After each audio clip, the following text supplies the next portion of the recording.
சொத்து குவிப்பு வழக்கில் பொன்முடி மற்றும் அவரது மனைவி விசாலாட்சிக்கு வழங்கப்பட்ட தண்டனையை ரத்து செய்ய உச்சநீதிமன்றம் மறுத்துவிட்டது. கடந்த 2006ஆம் ஆண்டு முதல் 2011ஆம் ஆண்டு வரை திமுக ஆட்சியில் உயர்கல்வி மற்றும் கனிம வளத்துறை அமைச்சராக இருந்தவர் பொன்முடி.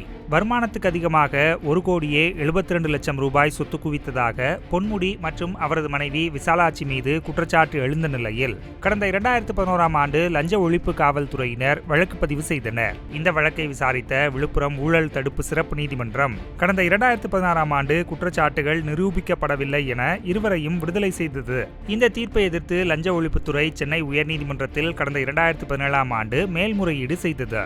இந்த வழக்கை விசாரித்த சென்னை உயர்நீதிமன்றம் பொன்முடி மற்றும் அவரது மனைவி விசாலாட்சி இருவரையும் குற்றவாளிகள் என தீர்ப்பளித்து 3 ஆண்டுகள் சிறை தண்டனை வழங்கி கடந்த டிசம்பர் மாதம் உத்தரவிட்டது. இந்த தீர்ப்பை எதிர்த்து அமைச்சர் பொன்முடி தரப்பினர் உச்சநீதிமன்றத்தில் வழக்கு தொடர்ந்தனர்.